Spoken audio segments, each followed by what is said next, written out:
सत्सङ्गत्वे निस्सङ्गत्वं निस्सङ्गत्वे निर्मोहत्वं निर्मोहत्वे निश्चलतत्वं निश्चलतत्वे जीवन्मुक्तिः पुनरपि जननं पुनरपि मरणं पुनरपि जननी जठरे शयनम् इह संसारे बहुदुस्तारे कृपया पारे पाहि मुरा.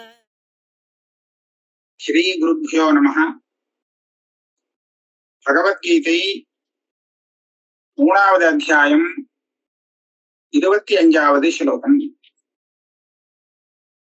சக்தாः கர்மணி அவித்வாம்சः யதா குர்வந்தி பாரத குர்யாத் வித்வான் ததா அசக்தः சிகீர்ஷுர் லோகசங்கிரகம்.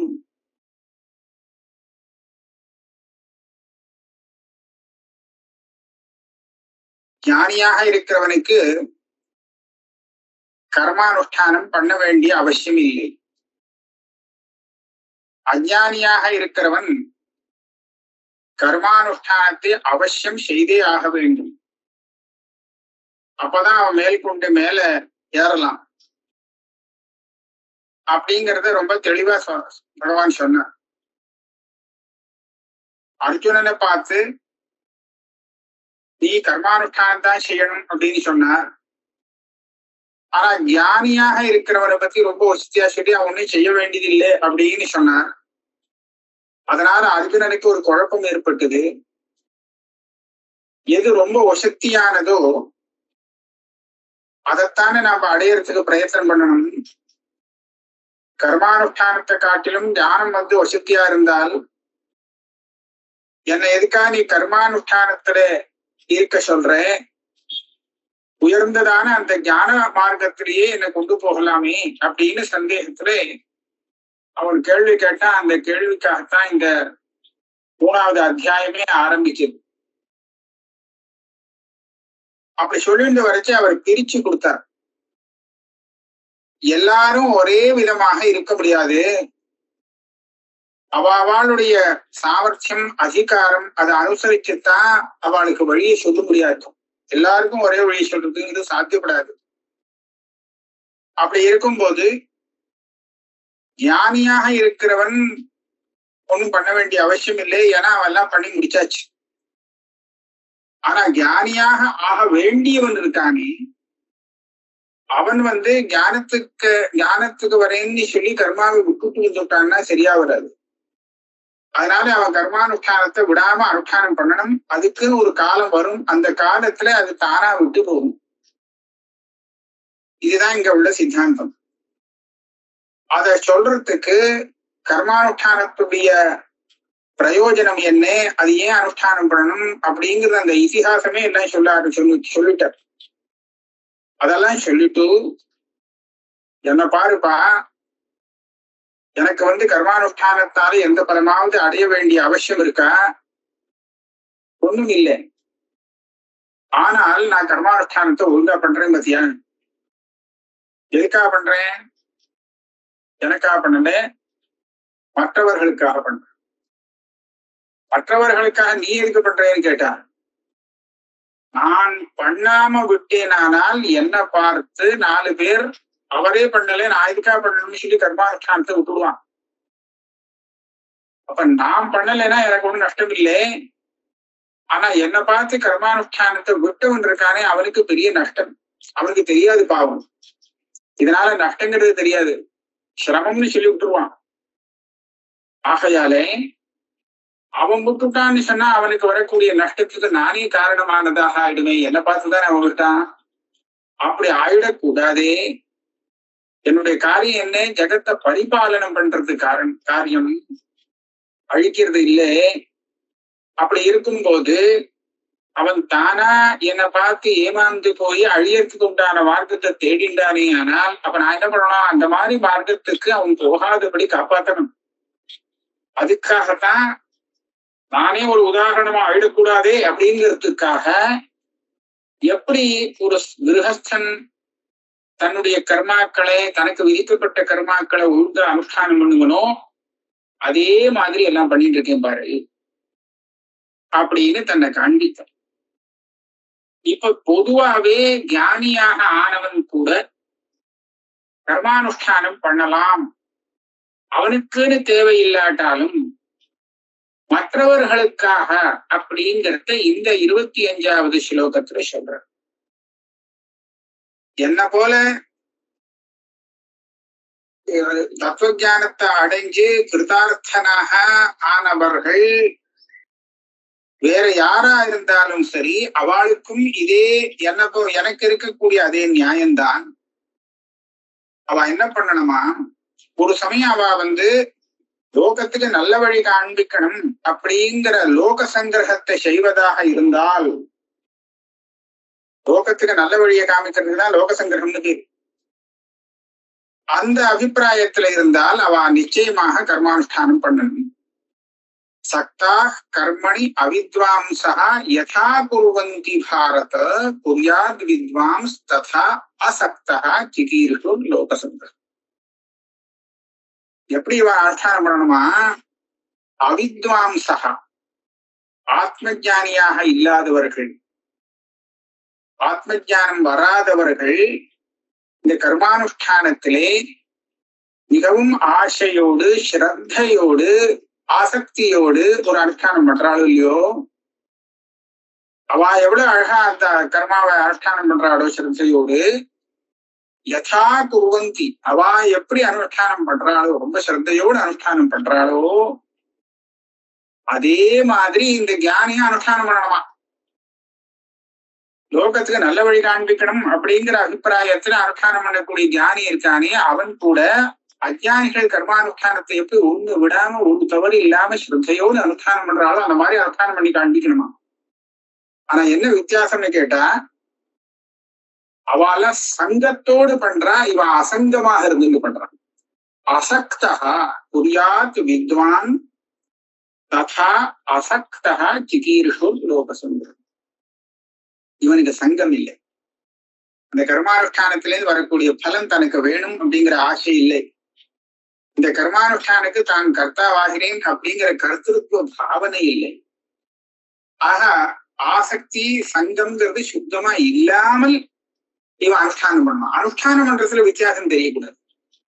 எனக்கு ஆசக்தி இல்லை, ஏதோ காமாசோமா நான் அனுஷ்டானம் பண்ணிட்டு போறேன் அப்படின்னு இருக்கக்கூடாது. அப்படி இருந்தா அவனும் அதே மாதிரி பண்ண ஆரம்பிச்சிருவான், அஜ்ஞானியம்.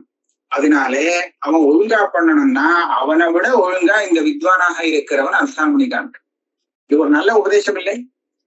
இந்த மாதிரி தவறான மார்க்கத்திலே மற்றவர்கள் போயிடக்கூடாதே அப்படிங்கிறதுக்காகவே விஷயம் தெரிந்தவர்கள் ரொம்ப ஜாக்கிரதையாக தன்னுடைய ஆச்சாரத்தை வச்சுக்கணும். இத பார்த்து முக்காவாசி அரைவாசியாவது அடுத்தவன் தெரிஞ்சு அனுஷ்டானம் பண்ணுவனே, இவன் பாதி விட்டா மத்தவன் முழுசாவே விடுறதுக்கு தயார். அதனால கொஞ்சம் கூட கவனக்குறைவு இந்த ஆச்சார விஷயத்துல, அனுஷ்டான விஷயத்துல இருக்கக்கூடாது அப்படிங்கிறது திருஷ்ட பிரயோஜனமா நமக்கு நன்னாவே தெரியுது. சக்தா கர்மண்ய வித்வாம்சா யசா குர்வந்தி பாரத, அப்படியேதான் அனுஷ்டானம் பண்ணா. ஆனா அவன் சக்தன், இவன் அசக்தன், இதான் வித்தியாசம். அவன் சங்கத்தோடு செய்யறான். இந்த விஷயம் தெரிஞ்ச ஞானி இருக்கானே, ஞானி அசங்கமாக இருந்துட்டே அதே மாதிரி அனுஷ்டானம் பண்றான், இதான் வித்தியாசம். அதுக்கு மேல இன்னும் ஒரு விஷயம் இருக்கு. என்ன சொல்றார் இந்த ஸ்லோகத்துல, என்ன சொல்றாருன்னா, லோகத்துக்கு நல்ல வழி காண்பிக்கணும், லோக சங்கிரகம் பண்ணணும் அப்படின்னு இவன் நினைச்சானே, ஆனால் இவன் எப்படி கர்மா விஷயத்துல நடந்துக்கணும், பேசணுங்கிறத வேற இங்க சொல்லி கொடுக்குறார். அனாதரவு வரும்படியாக பேசிடவே கூடாது. ந புத்தி பேதம் ஜனயேத் அஜ்ஞானாம் கர்ம சங்கினாம் ஜோஷயேத் சர்வ கர்மாணி வித்வான் யுக்தா சமாச்சரன். அஜ்ஞானாம் கர்ம சங்கினா, ஆத்மஜானியாக இல்லாதவர்கள் கர்ம சங்கிகள். அப்படின்னா என்னன்னா, கர்மாவில ரொம்ப ஆசக்தியோட அனுஷ்டானம் பண்றான். முன்னாடி சங்கம்னு சொன்னாலே பலம் வேணும், அதுக்காக ஸ்ரத்தையோட அனுஷ்டானம் பண்றான். அப்பேற்பட்டவாளுடைய புத்தி பேதம் ஏற்படுத்தக்கூடாது. யாரு? வித்வானாக இருக்கிறவன். இவன் போய் உன்னுடைய கர்மானுஷ்டானம் எல்லாம் வேஸ்ட், இதனால என்ன பெரிய பலம் உண்டோட போறது? ஒண்ணும் இல்லை. தியானத்துக்கு வா, வேதாந்தம் கேளு, வேதாந்த பிரயோஜனம் கேளு, ஆனந்தமா இருக்கும். உன்னுடைய ஆத்மஸ்வரூபம் நேர பார்க்கலாம், கிடைக்கும். இதுல எல்லாம் வேஸ்டா அனாவசியமா பொழுது போக்காதே, இப்படி எல்லாம் பேசிடுவா இல்லையா? வேதாந்தத்துல இழுக்கிறதுக்காகவே நல்லபடியா கர்மானுஷ்டானம் பண்றவனையும் பிடிச்ச மடக்க இழுத்துருவா. அது கூடாதுங்கிற சுவாமி. ந புத்தி பேதம் ஜனயே. என்ன சொல்றான் அவன்? அவனுடைய புத்தி என்ன? இந்த கர்மானுஷ்டானத்தை ஒழுங்கா பண்ணினேன்னா அதனுடைய பலம் நமக்கு நிச்சயமாக வரும் அப்படிங்கிறது தானே. இவன் அந்த கர்மானுஷ்டானத்தை நம்புறானே, அந்த நம்பிக்கையை இவனுக்கு எடுத்துடக் கூடாது. இதனால நமக்கு பலன் நிச்சயமா வரும்னு ஒரு நம்பிக்கையோட அவன் அனுஷ்டானம் பண்ணிட்டு இருக்கான்னா அந்த புத்தியே சாலனம், அவனுடைய புத்திய ஒரு ஒலிக்கிடக்கூடாது. இதெல்லாம் பேசுடா அப்படின்னு சொல்லக்கூடாது. ந ஜனயே ந புத்தி பேதஞ்சனையே அஜானாம் கர்ம சங்கீனாம். வேற என்ன பண்ணணும்? அதான் அவன் அனுஷ்டானம் பண்றத நம்ம கெடுத்துட கூடாது அப்படின்னு ஒண்ணு தெரியுது. மற்றபடி அவளுடைய உற்சாகத்தை விருத்தி பண்ணணும். ஜோஷயே சர்வ கர்மாணி வித்வான் யுக்தா சமாஜம். ஜோஷயே அவளை மேலும் இன்னும் உற்சாகப்படுத்தி கர்மானுஷ்டானத்துல பிரவர்த்திக்க வைக்கணுமா. தானும் அனுஷ்டானம் பண்றேன் பாருன்னு அனுஷ்டானம் பண்ணி காமிச்சு இன்னும் கொஞ்சம் அவளுடைய உற்சாகத்தை அதிகப்படுத்தணும். இது வேணுமா? ஜானிக்கு பேசாம இருக்கலாம், இன்னும் அனுஷ்டானம் பண்ணிட்டு அடுத்த வாழையும் அனுஷ்டானத்துல கர்மானுஷ்டானத்துல பிரேரணை பண்றேன்னு சொல்றான். அது யாருக்குன்னு சொன்னா, யாரு எந்த ஞானி லோகத்துக்கு நல்வழி காமிக்கணும்னு நினைக்கிறானோ, லோக சங்கிரகம் செய்யணும்னு நினைக்கிறானோ அவனுக்காக சொல்லப்பட்ட விஷயம். எல்லா ஞானிக்கும் ஒரு விதியை அவன் இப்படி பண்ணணும் அப்படின்னு சொல்லல. அதனாலதான் ஞானியாக இருக்கிற பல பேர் சன்னியாசியாக இருந்துட்டு அவாவோடு ஒதுக்கப்படுவா. அவ லோகத்துக்கு வழி காண்பிக்கணும் அப்படின்னு வரமாட்டான். ஆனா யாரு லோகத்துக்கு நல்ல வழி காண்பிக்கணும்னு வராளோ அப்பேற்பட்ட ஞானியாக இருக்கிறவா இந்த அஞ்ஞானிகளுடைய கர்மாவில வச்சிருக்கிற நம்பிக்கைய அசைச்சு பார்த்து விடக்கூடாது. மேலும் அந்த நம்பிக்கையை வளர்க்கணும். இன்னும் நல்லபடியான நல்ல கர்மாக்கள்ல அனுஷ்டானம் பண்றதுக்கு அவளுக்கு உற்சாகப்படுத்தணும் அப்படின்னு இந்த ஸ்லோகத்துல சொல்றார். ஏன் அப்படின்னு சொன்னா, எவ்வளவுக்கு எவ்வளவு இவன் நல்ல கர்மாவை அனுஷ்டானம் பண்றானோ அவ்வளவுக்கு அவ்வளவு இவனுடைய சித்தம் சுத்தமாகும். சித்த சுத்தமா ஆனாத்தான் நிஜமான தியானம் பிறக்கும். இல்லைன்னா எங்கேயாவது போய் இடிக்கும். தப்பான தியானம் மனசுல வரும். ஆத்மாவை பத்தின தியானமே இவனே ஏதோ ஜோதிஷ மாதிரி இருக்கு, அப்படியா இருக்கும் இப்படியா இருக்குன்னு போனோம்னா மனசுல தியானம். ஆகையாலே சரியானபடி உண்மையாக எப்படி இருக்கோ அப்படியே தெரிந்து கொள்ளணும்னு சொன்னா மனசு தோஷம் இல்லாமல் இருக்குன்னு அப்பதான் தெரிஞ்சுக்க முடியும். நமக்கோ ஆத்ம தியானம் வரத்துக்கு பிரதிபந்தகம் எக்கச்சக்கமா இருக்கு. ஆக அந்த பிரதிபந்தகத்தை நிவர்த்தி பண்றதுக்கு தேவையானது இந்த கர்மானுஷ்டானம் தான். நல்ல கர்மாவா அனுஷ்டானம் பண்றதுதான். இதுதான் நம்மளுடைய பாபத்தை போக்கக்கூடியது. நிறைய பிரதிபந்தம் இருக்கு அப்படிங்கிறத நிச்சயமா சொல்லலாமான்னு சில பேருக்கு சந்தேகம் வரும். ஆத்ம ஞான பிரதிபந்தகம் அவ்வளவு பெருசா இருக்கா அப்படின்னு அவ ஒரு சின்ன பரீட்சை பண்ணி வேணும்னா பார்க்கலாம். எப்படி பார்க்கலாம்? தன்னையே அவ பரீட்சை பண்ணி பார்த்து பிரதிபந்தகம் இருந்தா அவ அந்த பிரதிபந்தத்தை போக்கிக்கிறதுக்கு நல்ல கர்மாக்களை அனுஷ்டானம் பண்ணலாம். பிரதிபந்தகம் குறைஞ்சிருக்கு இல்லை அப்படின்னு சொன்னால் அப்ப அவளுக்கு தேவையில்லைன்னு கூட முடிவு பண்ணலாம். அவ சன்னியாசத்தை வாங்கிக்கலாம். இப்ப பிரதிபந்தகம் இருக்கு இல்லைங்கிறது எப்படி தெரிஞ்சுக்கிறது அப்படின்னு பார்த்தால், நமக்கு மனசுல இந்த சாதன சதுஷ்டய சம்பத்தி அப்படின்னு சொல்றோமோ இல்லையோ, அவன் தானே அந்த முமுக்ஷு தானே வேதாந்த சிரவணத்துக்கு அதிகாரி அப்படின்னு சொல்றோம். இந்த சாதன சதுர்த்தய சம்பத்தி நல்லா சித்தமா இருக்கா அப்படின்னு பார்த்து தெரிஞ்சுக்கலாம். அது சித்தமா இருக்குன்னு சொன்னா அதுக்கப்புறம் இவன் கர்மானுஷ்டானம் பண்ணணுங்கிறது இல்லை. இவன் கர்மானுஷ்டானம் பண்றது மற்றவாளுக்கு மார்க்கத்தை காண்பிக்கிறதுக்காக வேணுமானா இருக்கலாம். மற்றபடி இவன் தனக்காக பண்ணிக்க வேண்டிய அவசியம் ஒன்றும் இல்லை. அத அடையாளமாக வச்சுட்டு தனக்கு சித்தசுத்தி இருக்கா இல்லையான்னு பார்க்கணும். அதனால அப்படி பார்த்துட்டு கர்மானுஷ்டானத்தை அவர் தனக்கு அவசியமா இல்லையான்னு தீர்மானம் பண்ணிக்க வேண்டியது அப்படின்னு சொல்லலாம். அதனாலே யோஷயே சர்வ கர்மாணி வித்வான் யுக்த சமாச்சரம். ஞானம் வந்தவன் கூட மற்றவர்களுக்கு நல்ல மார்க்கத்தை போதிக்கிறதுக்காக இவனும் அனுஷ்டானத்தை விடாம செய்து கொண்டு மற்றவர்களையும் அந்த அனுஷ்டானத்திலே உற்சாகப்படுத்தி கொண்டு இருக்க வேண்டும் அப்படின்னு இதுல வந்து இவ்வளவு தூரம் அஞ்ஞானி கர்மானுஷ்டானம் பண்றதுலே சங்கத்தோடு செய்கிறான், ஞானி சங்கம் இல்லாமல் செய்கிறான். இதுதான் வித்தியாசம்னு கிடைச்சு. இப்ப சங்கம்னா என்னது? என்னமோ சங்கம் சங்கம்னு சொல்றேன். இது என்ன சங்கம்? இது கர்ம சங்கம் அப்படிங்கிறது அப்படின்னு கேட்டால் அது அடுத்த ஸ்லோகத்திலே சொல்லி காண்பிக்கிறார். இந்த சங்கத்தை விட முடிகிறதா பாரு. பிரகிருத்தே கிரியமானானி குணை கர்மாணி சர்வசா அகங்கார விமூடாத்மா கர்த்தா அகம் இது மன்யதே. ஒரு கட்டமான ஸ்லோகம் தான் இது. பிரகிருத்தே குணைஹி கிரியமானானி. பிரகிருத்தேங்கிறது குணைகளை சேர்க்கணும். பிரகிருத்தே குணைஹி கிரியமானானி கர்மாணி.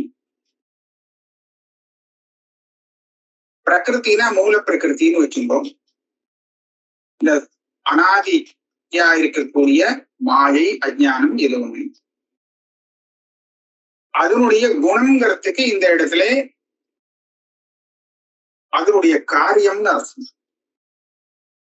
அதாவது பிரகிருதி காரணம், அந்த பிரகிருத்திலேருந்து வந்தது அதனுடைய காரணம். எந்த காரியத்தை எடுத்துக்கணும்? நம்மளுடைய தேகம் இந்திரியம் இதுதான். இந்த சரீரம் இந்திரியம் மனசு போக்குவரத்து இருக்கும் இல்லையோ, இததான் இங்க பிரகிருத்தேகே குணைஹி அப்படின்னு குணசப்தத்தினால எடுத்துக்கணும்.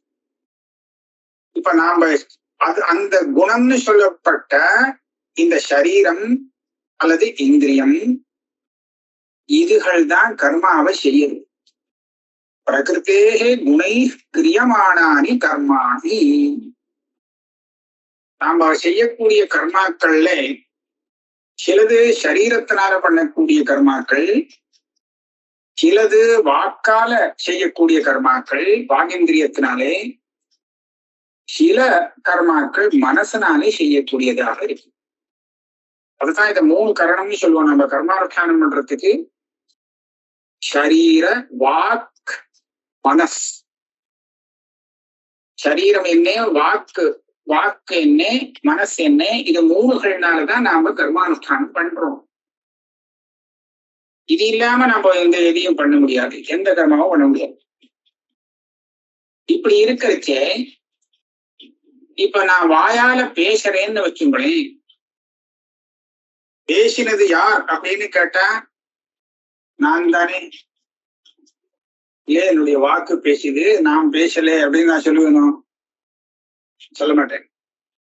லோகத்துல இவ்வளவு சிரமப்பட்டு பேசிட்டு நான் தானே பேசினேன் அப்படின்னு சொல்றானா இல்லையா? அப்படின்னா என்னாச்சு?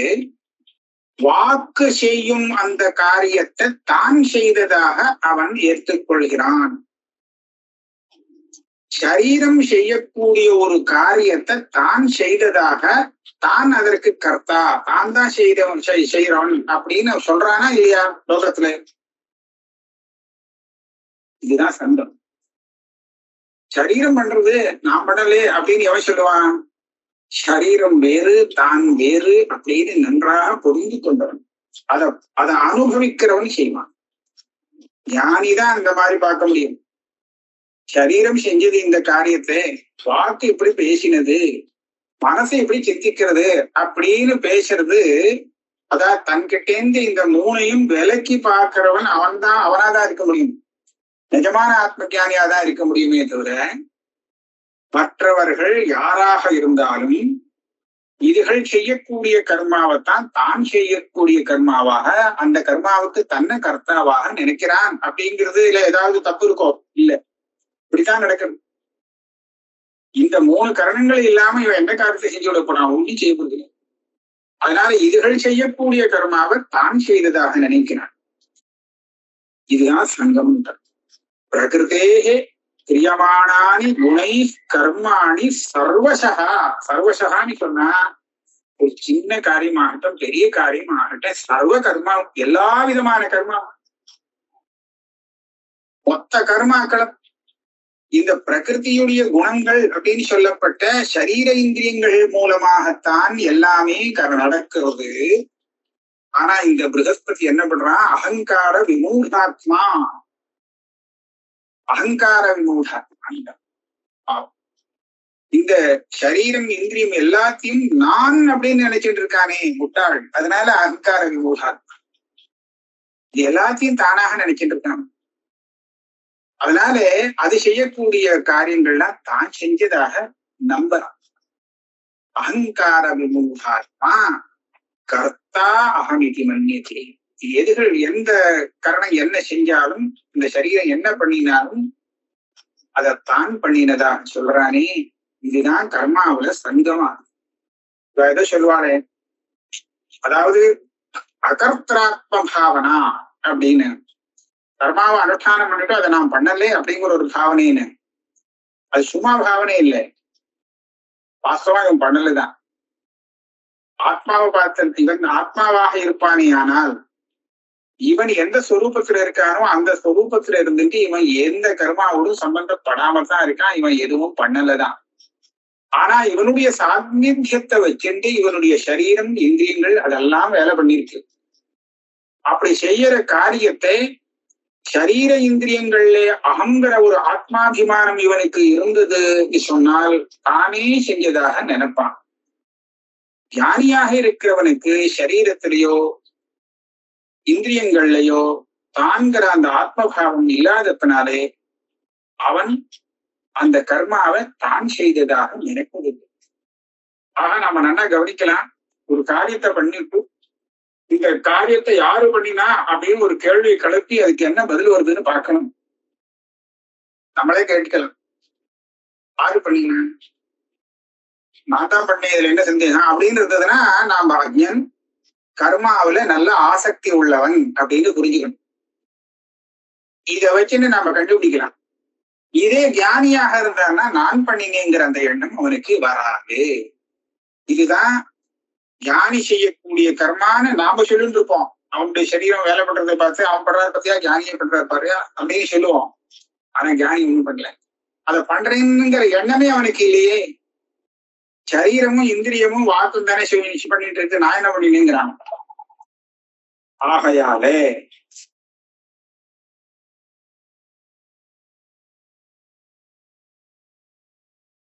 இந்த சங்கத்தை தான் விட சொல்லியிருக்கு. முன்னாடி சொன்னோமே, சக்தா கர்மண்ய வித்வாம்சா யசா குர்வந்தி பாரத. கர்மானுஷ்டானம் பண்றது நான் செய்தேன் அப்படிங்கிற ஒரு சங்கம் அவனுக்கு இருக்கு. அதனால அந்த பலன் எனக்கு தான் வந்து சேரணும் அப்படின்னு பலத்துல வேற சங்கம் இருக்கு. இப்பேற்பட்ட சங்கத்தோடு அஜ்ஞானி கர்மானுஷ்டானம் செய்யறான். ஆனா ஞானிக்கு சங்கமே இல்லை, கர்மானுஷ்டானம் படுத்து இருக்கு. இதைத்தான் மேல சொல்ற. தத்துவவித்து மகாபாகோ குண கர்ம விபாகயோகோ குணா குணேஷு வர்த்தந்தே இதி மத்வா ந சஜ்ஜதே. தத்துவவித்து, இந்த தூ சப்தத்தினாலே அஜ்ஞானியை காட்டிலும் தத்துவவித்து மாறுபடுகிறான், வித்தியாசப்படுகிறான்ங்கிறத காண்பிக்கும்.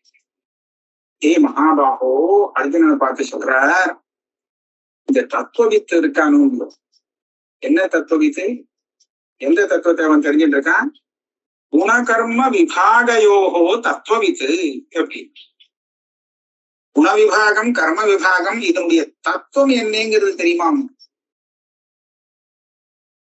ரஜ்ஜுல சர்ப்பத்தை பார்த்துட்டு இருக்கானே அவனுக்கு நம்ம பிராந்தன்னு பேரு கொடுப்போம்.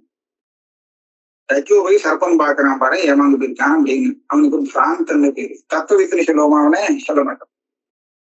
எப்ப தத்துவவித்தனை சொல்லுவோம்?